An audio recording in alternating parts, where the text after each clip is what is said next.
reply again. So, I guess if I'm not getting PTO, I have to do my job, which is making a video. Just kidding, I'm not getting paid yet.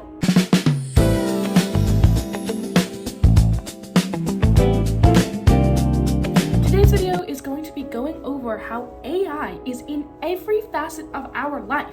Something that I did not consent to, and I hope you guys didn't either. We're going to be going over how Google inserts AI into every single product they have, shoving it down your throats. We're going to go over AI content farms that monopolize on your click-through rates to get money for their channels. And we're also going to be going over the overall AI sector and the question of why. Why is any of this happening?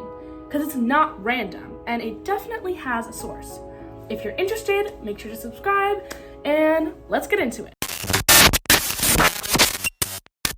I'm sure if you've been on social media or if you're a creator on YouTube, you've seen the AI features that they're trying to implement everywhere.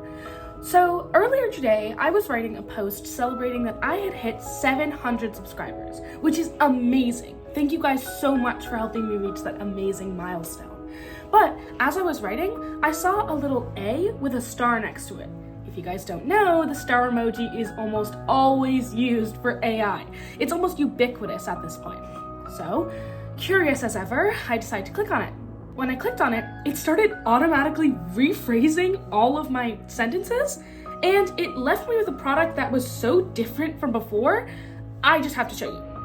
So as you can see, I put in a little thank you message, a little appreciation post, and it gave me a few options and it automatically did formal, but I undid that and I clicked on another option, which was supposedly funny.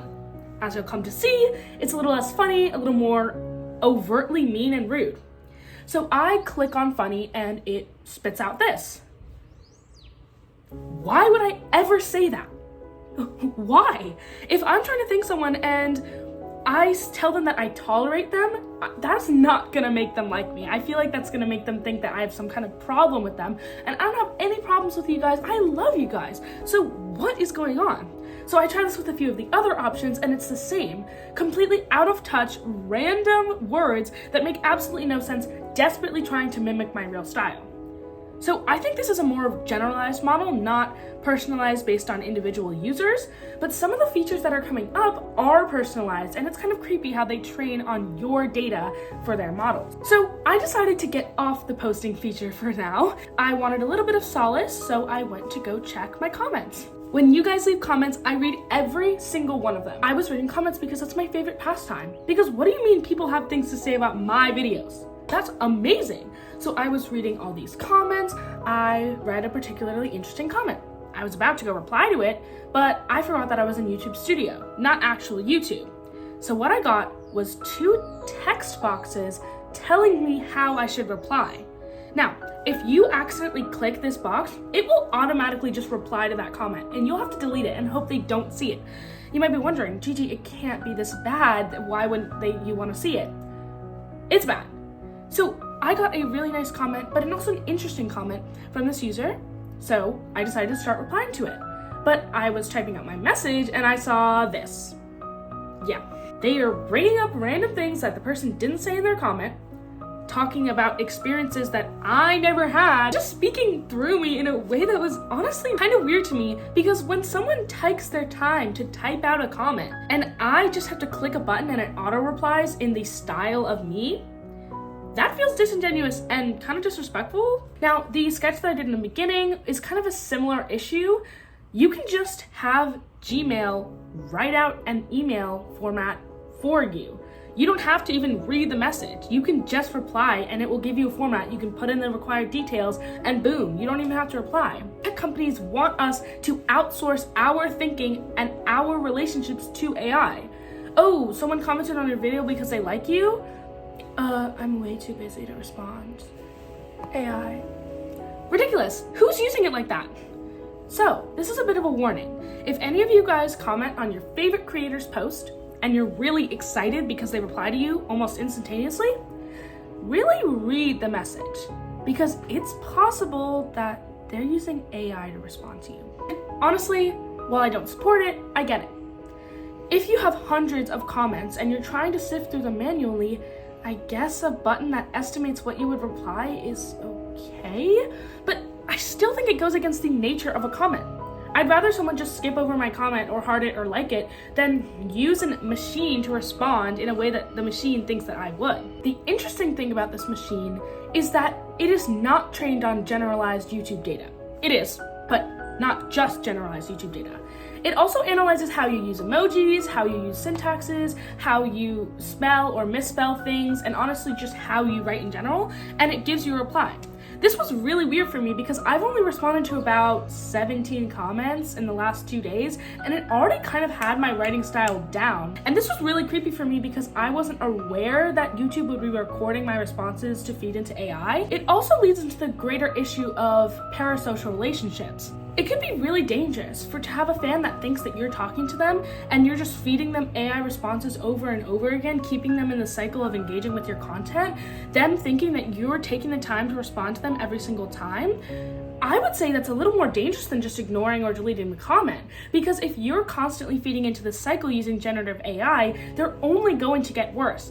And imagine how a polarized fan would react when they realize the messages that you've been sending them for months are fake. So for safety purposes and also just moral reasons, don't respond to people with AI. I don't know, is that a hot take? Is that confusing? I feel like that is the baseline. The fact that YouTube, the app made for people to come together, the app made from long form content off the backs of things like Vine, is now a place where you're encouraged to not even talk to your fans? That's interesting. But a lot of this is from the creator side, which yes, is a good perspective. Thank you. But it's not everything. I use YouTube as an avid viewer all the time. So how is AI being integrated into services on the consumer end, not the producer end? Well, here's where AI summary comes in. Have you ever not wanted to watch a video? Have you ever wanted an AI to tell you what happened by looking at the transcript of the video that's wildly inaccurate? Well, luckily I have the product for you.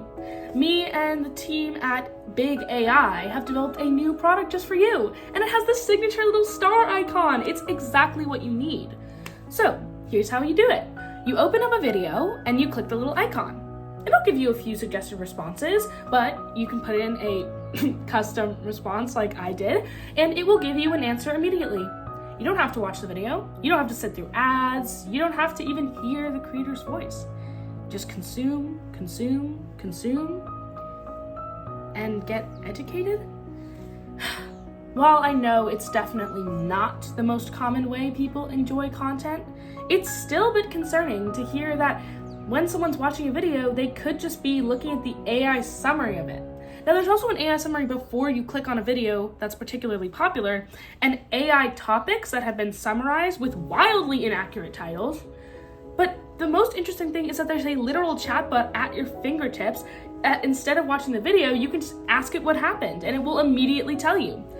Now, I'm not going to talk about instant gratification because I feel like that's overplayed, but it is speeding up the process and turnover rates. Get people watching for longer, get people watching quicker, consume the information and move on. Kind of moving on from the topic of YouTube, Google in general has definitely wanted to be an AI company for the longest time. I mean, if we look at the examples I said with email and YouTube, which if you somehow didn't know is owned by Google, these are all happening at the exact same time. AI is being put into place over and over again. And this is also clearly seen with Gemini, Google's proprietary AI technology that is being used by hundreds of millions of people across the globe. This AI chatbot has, as always, been known to hallucinate and provide dangerous responses. If we're taking all of this into account, why do companies want us to use AI? What do they get from it? Well, they're losing hundreds of millions of dollars every single day. Chatbots don't make any money. Subscriptions are rare because the free services are so abundant. So no one's paying $20 a month from ChatGPT Premium. I am not an avid user of AI because I just have a lot of ethical concerns, environmental concerns all the time, so I'm not gonna be some pro AI person. I can recognize that the industry is failing. And yet, it's not? How can this be? How can it be failing and succeeding at the exact same time? The actual products are doing horribly. They're not making any money. They're losing millions of dollars every day. So what is keeping the industry alive? That's such a great question. Stocks. The stock market. No, please don't fall asleep. Look at me. I'm a business person. I know so much. I'm so cool. I will tell you about it. Stocks, you buy shares, which is just a little part of a company, like a tiny little part of the company. You buy some of that. If the price goes up, you can sell that and get some money. If the price goes down, if you don't sell, or if you sell too soon, you could get less of a profit in case it goes back up. I guess you could think of cryptocurrency as a stock because you're buying something and then the value goes up or down, but that doesn't give a product. That's just existing. Now, the market is normally based on product sales. So, for example, corn, agriculture. If there's a lot of corn and people are buying a lot of corn and it's great, stocks are gonna go up. But if there's a lot of corn and no one wants it, it's gonna go down a lot. This is the same for most agricultural products. Something that's interesting is gold. While it's not a stock, you can buy it, but it usually stays pretty constant in its price. So it's kind of depositing money that you can take back if you need to. What's really interesting is shares of companies that don't make money. You would intuitively think that since OpenAI is losing hundreds of millions of dollars a day, investors probably wouldn't want to buy into that. And you'd be completely wrong. Investors love AI. I mean, they love AI. And companies love investors. Well, Gigi, why do they love investors? Well, mostly because they're dumping millions of dollars into the company, which is the only reason they haven't gone overboard. But it's also because it looks really good. If your stock's really high, then people buy your stocks and you make more money. So you can kind of hallucinate yourself into a market. Let's say I started selling GGPT. It's my own proprietary AI. And it costs me $50 a day to run. And I make $1 a day. But I go over to all these investors and I say, look at me, I have AI with proprietary technology. They're gonna look at me and say, oh my gosh, cutting edge, we need to get in early. And they'll buy. Then normal people will see it, get in early and buy.